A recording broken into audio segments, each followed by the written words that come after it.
And I just fell in love with the feeling, the culture, and I started to explore music more. It was the late 90s, so I didn't have access to Latin music. My dad was traveling on business abroad, so he would bring me CDs.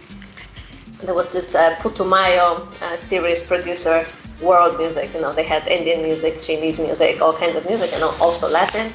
And when I was studying for my final exams at school and the middle school, I was already listening to salsa without understanding it. So my passion already started in high school, and the feeling I got from salsa was the fun. When you're training ballet, then you prepare spectacles. You wonder why your legs don't go as high as your friends in front of you. It's hard work. It's rivalry. And then when I went into a salsa party when I was 18, I was in Berlin studying German for my exams for university. I wanted to improve it a bit. Took us to Havana Club, the famous Havana Club. And my friends went to do some hip hop and the dance music, and I saw the salsa dance floor. It was magical. There was one guy who was dancing with two girls, and one is still in the salsa scene, Valeska, a friend of mine, and another one was Christina, and one had red hair and the other one had black hair, and she was spinning them both like this.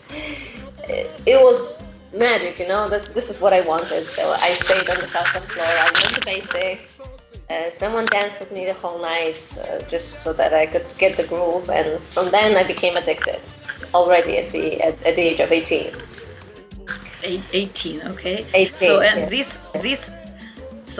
this was the reason why you decided to open your own school. It was one of the reasons. It was a process. So first, when I found that passion, when I moved to Warsaw to study, because I come from Lublin, from the east of Poland, I wanted to explore the local community, and there were like 30 people dancing salsa. There was no Facebook, no nothing, but I somehow found them online. They used to have forums, on a page. And the first night when I moved in, I went there, I found them, and I was very young and very arrogant, and I said, okay, I'm a dancer, I want to get involved, I want to do more. And it was out of place, but that's what it was. And I just participated very actively in the community. Then when some instructors came, I assisted them. I tried to learn as much as possible, took all the classes, went to all the parties. And my dream was to have a dance school, but there were already ballet schools and so on. So I thought maybe I'd like to have something ethnical, like, folklore, world folklore dances or something like that. It was a very far away vision, nothing really, material yet. But then it's a very long story because it's like 20 years of story. I went to work in Germany during the summer. It was an office work. And my future business partner was there doing an internship. It was a coincidence, and he started to take me salsa dancing in Germany. So I in Germany, in Stuttgart. So I saw a little bit outside, what was happening. And because I had a body that was prepared, being a ballerina, so I learned everything very quickly. I didn't know what was on to dancing. I went to a workshop and I had to survive it and try to feel it. And it was not very methodic, I was learning everywhere.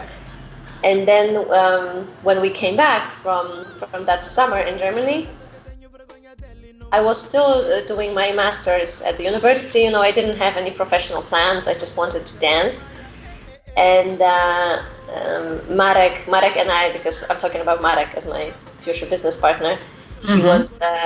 We were already doing some shows. He didn't really want to do shows, but I wanted to do shows, so I forced him. And at some point, he came to me and he said, "You know what? I don't want to do this office work anymore. It's all just pushing papers. I want to do something real. I'm going to open a salsa school, and I want you to do it with me." So, my dream came to me. I didn't really do it. It was all him. So I said, okay. I was in the third year of my studies. I had nothing to lose. And from there, from January 2003, we started to build our empire as Salsa Libre. And do you still teach in Salsa Libre? Right now, I stopped when I was pregnant 2 years ago. I actually had the last couple of years had a rough time because I lost the pregnancy, and then I stopped teaching because there was a time in my life when it just didn't seem to matter, Yes.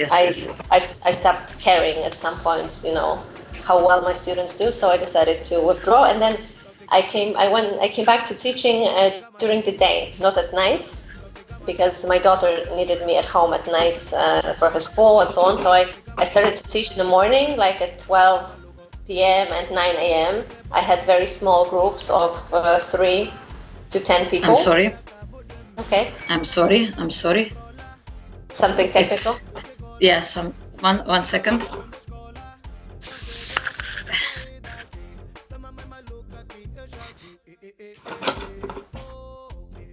You okay? Yes. It was. So Mom's call. So I'm sorry. When mom is calling, you cannot interrupt it, but I stopped it. Okay. Yeah.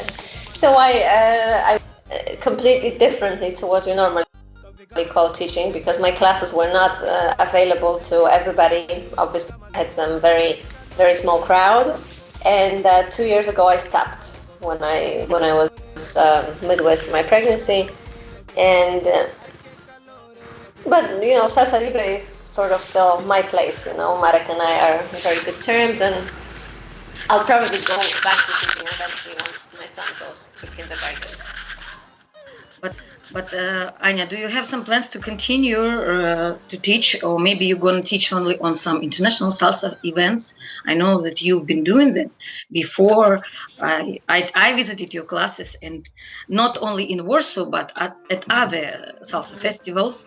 And as far as I know, you were performing with many international artists like Niraj, like Tamambo, and with local Polish instructor with Meg. So do you have these plans to continue to perform maybe on international level in some international events during? I really don't know. I mean, dance will always be, I will forever be a dancer in my mind, because it's a certain sensitivity, certain lifestyle. But I always also, it took a big toll on me, like the pressure, the international pressure. It was a great time when I was young, and I didn't have any responsibilities. And then it became harder as a mother to do that. So I sort of, every time I watch other dancers, I watch performers, I'm thinking, do I miss it or don't I miss it? Do I miss it? Don't I miss it? Do I want to go back? Don't I want to go back? And I really don't know.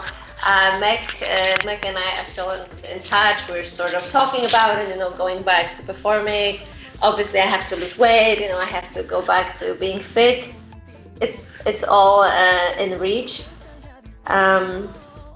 I don't know. Maybe I'm thinking maybe more on local level to enjoy it, because for me the international performing was so stressful because of the changing circumstances all the time.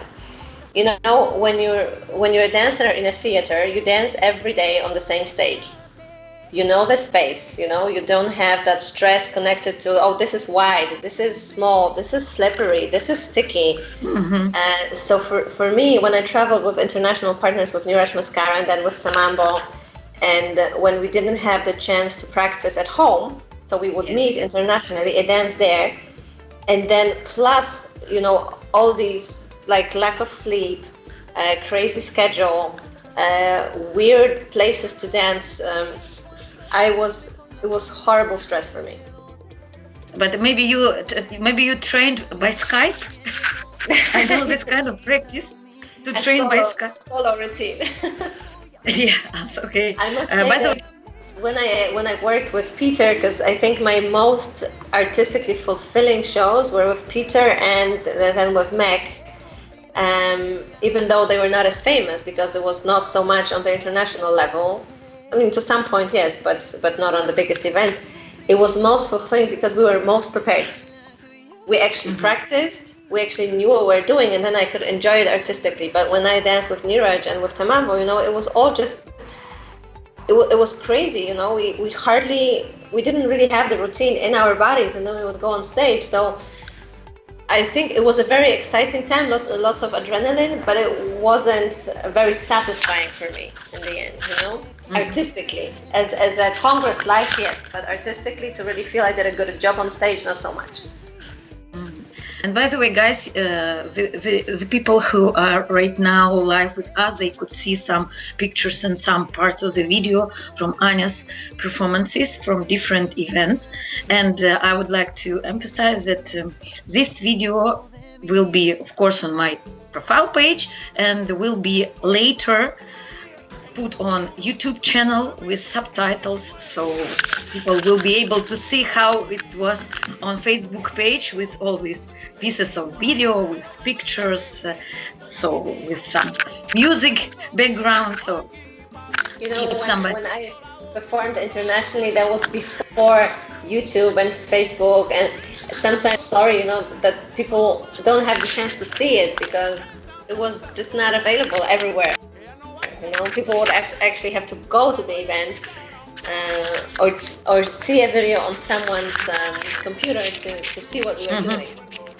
Yeah, because some of the videos, I was trying to find some old material, and I saw this quality of these videos, so you could understand that it was not the time that we have right now with all these technologies. And yeah, at the same time as I was dancing with Niraj and Tamambo, I was also running a team, Salsa Libre, and it was quite an international team. We were performing in Germany, France, those days. We had an interesting interpretation of salsa. So it was also a huge challenge, and it's something that I learned a lot from. Niraj was my first international partner, and I think thanks to him, I met people, I got around, we went to many places, I got many inspirations, and I also promoted the festival because I was already doing it then in 2005. So I think the international career started with him. So Ania, you already changed one part of the interview to the second part about how you started to organize Warsaw Salsa Festival. Am I right? It was called Warsaw Salsa Festival. Yes. 2005. Yes. In 2005. Yes. Again, it's a coincidence. It wasn't even my idea. I was just a dancer at that point, and Marek, my business partner, he was more of a strategic mind. He said, okay, every country has an event, then we need to have an event as well. And he was very busy because we were opening a place, the one we ran for 10 years in Solec, the old Salsa Libre. So he gave one of our team members, he goes, Radek, you do the logistics, Ania, you do everything else. So I was basically recruiting artists, negotiating, I was promoting and making all the artistic program of the festival, and then Radek was doing the logistics, so transport, because we had to drive artists from hotels to venues. It was not all in one place, so he did that. And there was also, we were all, back then we were doing promotion in the city because it seemed like a city event, we wanted to promote salsa. Now we don't do this anymore because the salsa community is so big. But back then we still wanted to introduce the Latin culture to Poland. So it just happened, and then the first 3 years I was just part of the bigger team, and in 2009 I became more of a leader of the event. When I gave birth to Nadia, it was a rough year. But when I was pregnant, I wasn't dancing as much. I was very actively selling and promoting, and then I sort of took over, and it became my project all the way. And with it, by the way, I wanted to mention that my first international salsa festival was El Sol Salsa Festival, and it was first time I was as a participant traveling abroad just to visit, to attend the first international event. I was really impressed at that time. It was 2008. Right. It was in That's some, I don't know said. this place. It was kind of a big loft place. Space Club. Mm-hmm. Yes, Industry. yes. Oh, I know. Mm-hmm. Yes, yes, somewhere far away from the center. I remember that edition because we lost a lot of money on that year. It was a beautiful event. We had La 33 from Colombia, right? It was that year, the live concert. 2008. Oh, okay. Yeah, it no, was probably 2008. I don't remember whether it was a live band. Probably 2009. They played at night, like at 2. I think they started. Okay. They were there. So yeah, I remember that year because it was a year of transition. We lost money because our cost escalated with the band, and at the same time we lost some customers because the Krakow event, Bristol Salsa Party, appeared, and it was for free. 1 month before ours, so it was a very valuable lesson. A tough year, beautiful memories. And I remember also that when in 2008 I came to this festival with my friend Ania Chagowska, and we were only 2 people from Ukraine. Okay. Or around 100. Around 100 different years. Yeah. About 100, and 2 years ago it was more than 100. So you see the evolution of the event. You can see and calculate according to the numbers. And I'm very grateful to my friend Anya that she insisted, let's go, let's see. And it was my first event abroad.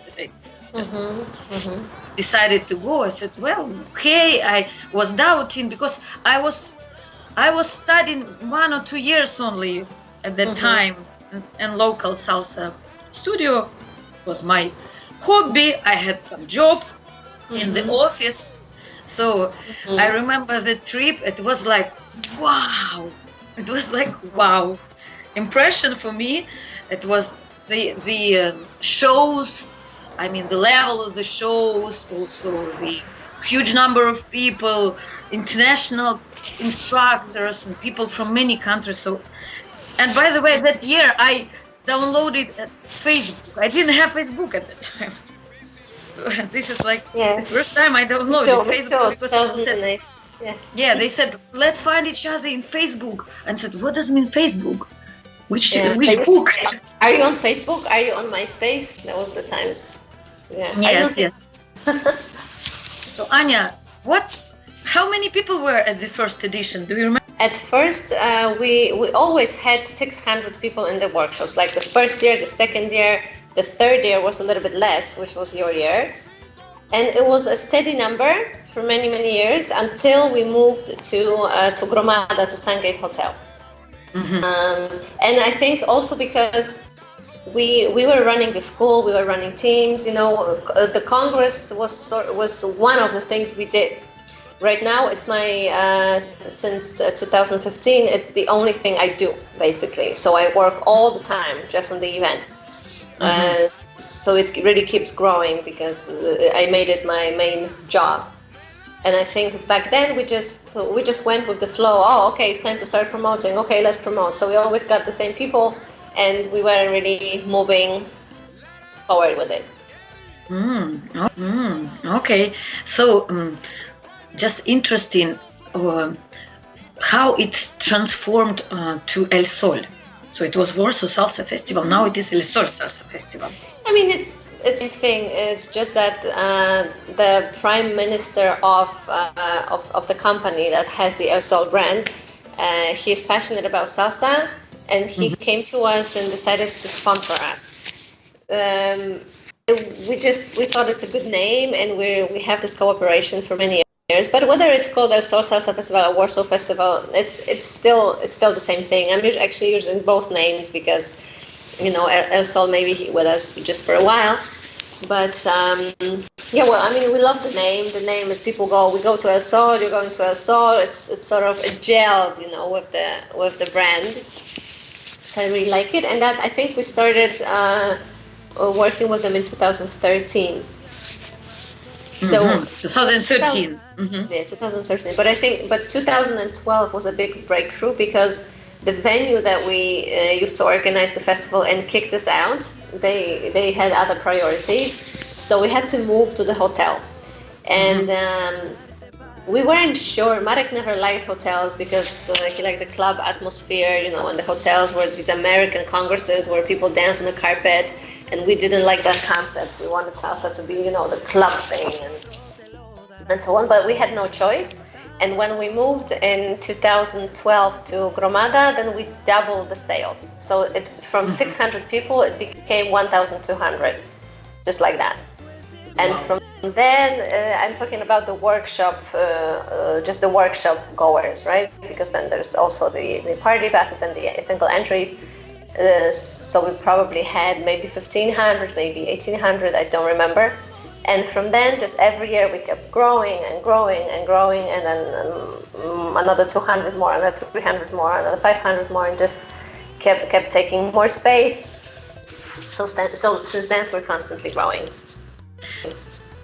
And for example, how many instructors do you invite every year, and who decides which instructor to invite this year? Who? Here, you. I decide. I follow my instinct. Well, I try to. Actually, I have to say something that I have to be thankful for my competition for Bacciaturo, because when he started working on the Warsaw market, it put pressure on me to deliver better. And I think it was in 2012 when I had to invest a lot and make a better lineup that he had. And so, it's competition is good, I guess. Yeah, competition is always makes you to develop yourself. So that was and I remember I was really scared because it was a big investment, but then we also doubled the sales.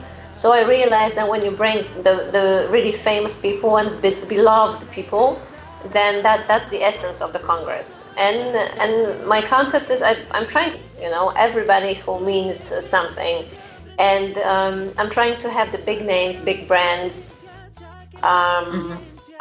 I've made a lot of experience with having people that are not on the top, the top list. They're good. There are a lot of good dancers and instructors, but then it's very hard to sell them, when they're not there, somewhere there yet. And so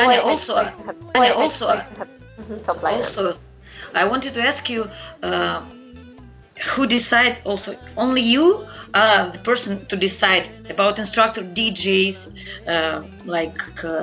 performers. Do you change, or you have some procedure how people can apply to be the part of the event? I mean, DJs, for example. Okay, this is a very. I decide on everything. I listen to my team. I listen to people. I listen. I take lots of feedbacks. And since I stopped being a performer, I have also freed myself from my ego. So I really try to look at people's needs, not in mine. It's a dance on the fine line between my vision and what the people need. Because my vision is what makes the festival special, and not like another festival with big names. But then my vision cannot be too far away from what people need, right? So it's always a combination, and it's always a risk. I never know if I get it right. I try to book dancers and instructors whom I personally like, because I'm a dancer. I have a dancer sensitivity. There are some big names when I just don't like the style, I don't like the way they're dancing, so I don't invite them, because it will be hard to stand for what I do.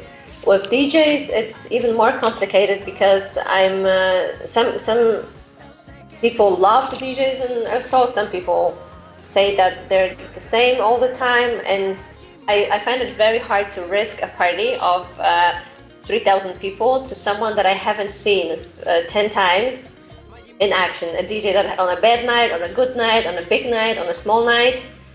So I only work with DJs that I really have experienced myself. So I don't. So it's not possible for the young DJ to be a part of the.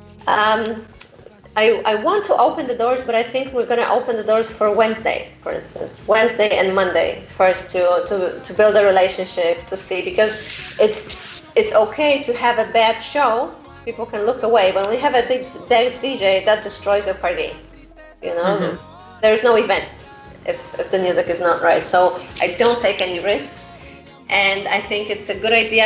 We were talking about it with our DJs, that there is the need, you know, for DJs to get out there, and we're gonna open some sort of recruitment. I don't know on what basis. We're probably going to just assess it as a group of 5 DJs, you know, and myself, who we let in, and then it will be like Wednesday sets and Monday sets, and that's how we start getting to know each other. But for me, a DJ, that's years and years work and experience.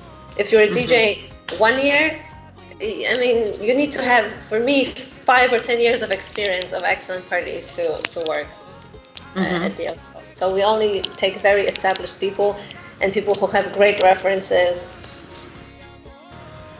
I see. And you have sometimes some DJs have great references, but I don't like what they play, so that also is a problem. So again, it's between the community and my taste somehow, somewhere in the middle. And you have 5 types of general passes, boot camps, and now you also implemented labs. So many types of passes, so for especially beginners and for people who just 1 or 2 years, they're like, I don't say frustrated, but like confused to which path, overwhelmed which path to take. So why 5 types of passes? I know that in many festivals usually like full pass, party pass, and some, but you have 5 types. Well, it was I just followed intuition, because at some point people started saying, "Oh, but I don't want to dance bachata, or I don't want to dance salsa. Why do I have to pay for it all?" You know, and we started to have these conversations. I think I can't remember which year I divided it, but it must have been like 2013, maybe 2012, 2014, somewhere there. We started to make these separate things. First, it was probably Cuban and the crossbody salsa, and then the sensual path. I'm actually thinking in the future. My team is against it, but I'm thinking in the future to create another pass that would combine crossbody and Cuban. It will be called like all of salsa pass, because people start asking for it. And yes, maybe in the future we will also separate kizomba from bachata. Right now, I still don't hear those feedbacks. So maybe it's okay the way it is, that it's a sensual pass. I'm trying to follow the trends, because trends end. I mean, who thought 10 years ago that bachata would have a separate community and separate events? You know, people who dance only bachata, kizomba, exactly. Bachata was a break from salsa, right? In a salsa party, 2 bachatas to get close with someone you liked. Side, right turn, and that was it. And now bachata is a whole mastery. So I'm trying to follow what's happening on the market and adjust to people's needs. At the labs and boot camps, I realized myself, I've been dancing salsa for, let me count, since 2001. That's 19 years. Oh my God. And I realized that I don't have myself the patience to be in all the classes anymore. You know, it's I'm just tired. There are years when I can get involved, and there are years when I just can't. It's too much for me. But I like to learn. It's just not in that. I thought that with the labs and boot camps that maybe we do something for people who have had enough of big classes, big numbers. Those big classes are more of an inspiration, but less of a training, you know? Because you watch, you're wow, you try to repeat, you record, but it's very hard to actually really master something, right? I think it's more an inspiration. You look around, you see the way dance changes, who you like, and then to really deepen something, you go into an intensive class, and that's why we created it, and it works pretty well. I mean, a lot of people, there is a whole crowd that goes that buys a lab and a party pass, And I know that you also participated in some boot camps before.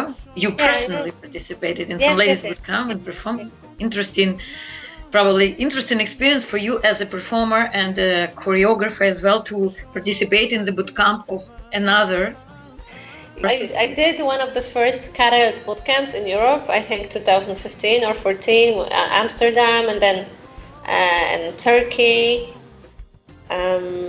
Paris, but that was more recent. Yeah, I think it's nice when you can really get into one aspect of dance and really master it. And that's when I did ballet. That's how I learned. You learn one thing for a long time, and then that really stays in your body. So I like that form, and I think it has a future. But then some organizers switch from the general classes. They do more of those extra paid labs and academies, and I think that takes away from the concept of the festival, because having access to all the classes and where everybody is there, even the big classes, they have a social function. You go there, you dance with someone, you meet people, you rotate. Maybe that is not the time for you to become an expert on your triple turn, but it's somewhere you meet people. So I like those big classes, those open classes, when you look around, you chat, you have a drink, you do half of the class, you leave, and that's the function of those big classes. And then you have those in-depth, small groups for more focused learning. I think everything is important. These two. Ania, I wanted to say that you have a very good team. I know that now in your team only girls. We have IT guys. we have guys, but the two IT guys and technical team, and then basically IT and technical. We have guys, but the general management, and it's ladies. Because on the screen will be the picture of your team from the ELSO, and you and the girls. So the gang. Best regards to the girls. We have this really strong girl power brand as well. It just happened. I didn't really make it a strategy. It just happened. Relationships in the dance environment.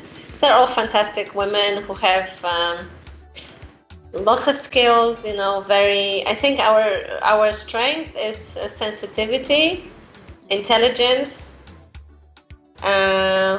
intuition. We move around some very, very soft things, and we work, and we have a very intuitive structure. We don't use crazy project management tools. It's all just between people, and it works. So, we don't have strict rules.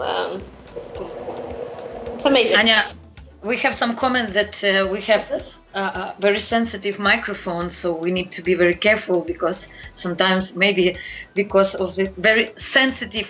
We are very sensitive girls and sensitive microphones, so we need to be very, very careful with this. Sometimes small noise can be heard to our people who are listening to us. So, what do you think was the main, reason why the festival is so big and successful? Because of course, so many years of experience, I'm sure, but still, maybe you can make some stress on some specific things that you consider were very important to get the festival so big and successful. So other organizers will catch this. There are a couple of factors. One is the venue. You need to have a good venue. It was the festival is growing because there is space. It's all in one place, perfect. It's got tight staircases and so on, and it's got old rooms. But the rooms are, I'm talking the hotel rooms, but the conference space is just perfect for a dancer. It's spacious. So I think one thing is the venue, but it's important when you're doing an event to start from small, start low quality and then grow the quality. Because sometimes when you try to do something too big, then you overinvest and then you don't do it again. Mm-hmm. I'm talking from my personal experience, because sometimes I also want something great and then it's not selling and it's, it wasn't worth it. So it's important to build up, from a small venue, look for the perfect place. And then the festival has to be adjusted to the venue, because the format that I have right now, so many parallel classes, multiple rooms, it developed in this venue because it allows, right? Yes. So if you have a different venue, then maybe you have to run a longer festival, 1 week festival, like for instance Croatia does that, right? They have weeks. Yeah. So every place has certain potential and has certain limitations. So I think venue is very important. And then people, how you work with people, how you get people involved. For me, I think my biggest strength is to make people feel that it's theirs. So it's not my festival, my way, you're coming to me, but everyone, every promoter, every artist, they feel part of it. And that makes them talk about it good, that makes them get involved. I reward people, I give work to a lot of people. A lot of people can make money when they're working with me. So I really involve a lot of people. And I think it's a community effort. Other things that I think are that we do well, like the quality of sound and lights. But I think these are secondary, because you have successful events with shitty lights and sound, and they're still successful because people go there for other reasons. So I think this is cosmetic. This is something I like, and I invest in it. And I think people. It is big because people have their own history there. They make memories, they meet friends, they meet lovers, they learn, they win their trophies, they win their Stargates. I think that it's a space when everyone can have their own history. Mm-hmm. So creating that kind of feeling makes it big. Okay. And I want now to move to very important part. I'm a singer. Maybe not so many people know that, but I'm also a singer. I have experience to sing salsa and other styles and other kind of music. But you invite live bands. Not many festivals invite live bands, but you invite live bands. And just interesting, by which criteria you choose which band. You have several bands some years. When you decided for the first time to invite the live band, I understand that you've invited a lot of bands. You cannot just sit here right now and enumerate all of them, but still just general concept. Why and when and how now? Well, first in 2008, 2009, we had Colombian bands because we were in a close relationship with the Colombian embassy here. With Duvan Ocampo, I think he moved now to Colombia, but they had this cultural fund and they were bringing artists. So we had to put the sound on stage, which was already back then a huge cost for us. It was crazy. It was too much money, but we did it. And then provide the hotel rooms, for instance, and they paid their travel and they paid their salary. So that's how we had La 33 in 2008, and then another Colombian band, Calambuco, in 2009. La 33 was amazing. A lot of people still talk about it. And then for a moment we stopped because that was a little bit overinvested, and there was still the time. People talk generally. We have these two types of customers. People who say, why do you put the live band? We just want a social dance, when there are bands, no social dancing, because it is a different vibe. People are focused on stage, it's different than when you have a DJ playing and dancers are more about themselves, right? So for a moment we stopped, and then it was a really crazy experience because I had a call from Jimmy Bosch. He called me. I remember I was in Warsaw City Center. He was, "Hi, this is Jimmy Bosch from New York City. Am I talking to the organizer?" And I was like, "What?" Like I felt as if Madonna had called me. Obviously, I knew who Jimmy Bosch was. I just didn't know him personally. He said, "Oh, I have this band in Ukraine, and I'd like to play at your event." And I can't remember which year. It must have been 2013 or 14, I think. And it was doable because the festival has already grown in the Stangate Hotel, it already became bigger. So we had the budget, we could move money, we could invest, hoping that we would sell more. Because it's always, when you think you want to spend money on something, I'm also thinking, can I make this money back, right? Is this attractive enough to make this money back? This is something that the artists who are asking for money without being known need to know, that when you're asking someone for money, you need to give them ways to generate that money. So I was thinking, okay, this is probably doable. We already had a big event, and then the Ukrainian band came on a bus with their instruments, which made a big difference because flying artists, when you have suddenly 10 musicians and then renting instruments for them, it's a big cost. So that was unfortunately I missed that event. Yes, I missed that event. I didn't participate and I didn't sing at that time. Yeah, he came with Dislocados and he played on his trumpet and was beautiful, and he's also a great personality. He was very involved in the whole event. And then a year after, I think we invited La Maxima, so it was another European band, and I think Jimmy also came and played with them. Mm-hmm. And then it seemed that after a couple of years, we were in a different community. Suddenly, the live music was appreciated. A couple of years later, maybe people were better educated. Maybe they danced for longer. Maybe Jimmy putting his heart into this. He sold it to the people that it's really worth it.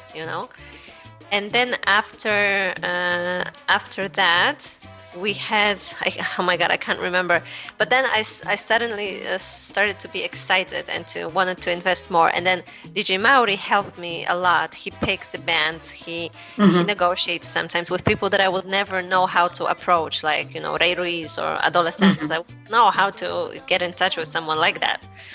So because he worked in Holland before with bands and agencies, he started to organize that for me. So that was the Saturday concert for the Crossbury Salsa crowd. And then Alexandra, who is our Cuban director, has joined my team, and she was looking for a Cuban concert. And in 2005, we brought Havana de Primera. I remember that I cried on stage when I was presenting them. For me, it was so big to be able to put someone like that on our stage. So it became my new passion. Just not only seeing the bands live, because I could also always travel to see it live somewhere, but I was very proud to have the resources to bring something so beautiful to the middle of Central Eastern Europe. I mean, right now we're running the best festival in the world, and we're like, Warsaw, somewhere between Russia and the European Union. Like, what the hell? This is not a salsa place. Salsa is US, in Latin America, and we're doing the best salsa event here. So this is something this is my new passion. I don't perform right now, but just having the options to do something like this for the people makes me even more excited than going on stage myself. When I arrived last year, 2 years ago, in the airport, on the screen was a commercial of Warsaw Salsa Festival in the airport. Yeah? I was waiting for the border control, and I saw, like, wow, on the screen, the commercial of the Warsaw Salsa. About this, I think they just I saw that. I saw that personally because it's I just showed them. Yes, I go to this festival. I just showed them to the screen.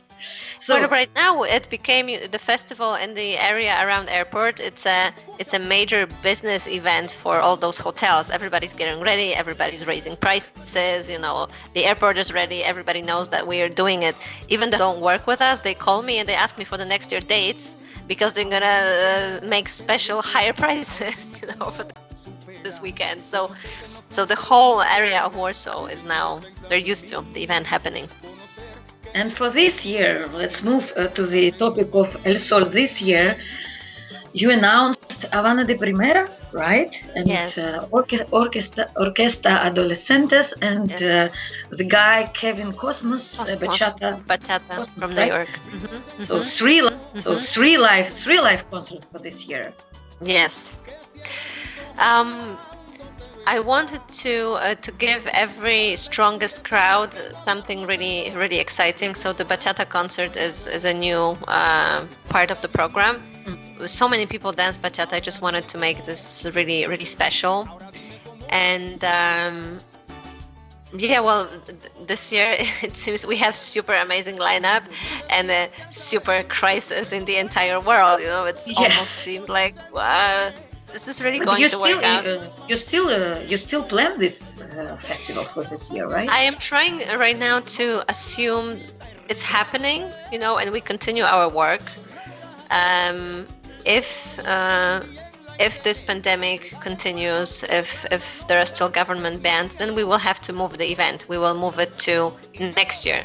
We won't be looking for any other date because we would clash with another event, I'm sure. So we're just going to have to skip the edition and move to the next one, if it comes to the worst. I mean, if the borders will be closed.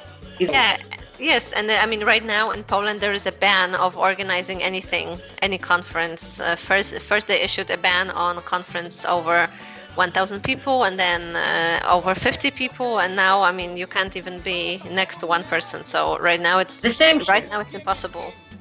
We have the same here. The events are cancelled. The restaurants, the concert halls are closed, and the borders are closed. Probably almost the same situation like everywhere in the world. We do hope that this pandemic, this situation will be getting better.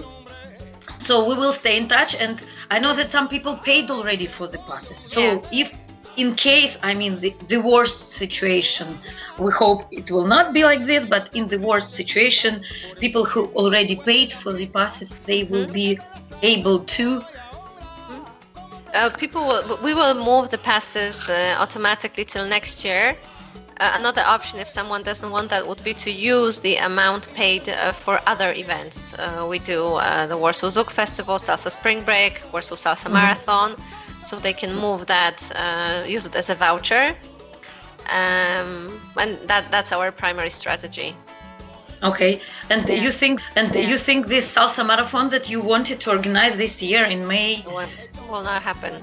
I already have a date for next year, so I'm just waiting to confirm the venue and the food for next year before I issue an official statement. But it's impossible right now. So I think nothing will change within a month. So I wanted to ask you about other projects, but you already enumerated.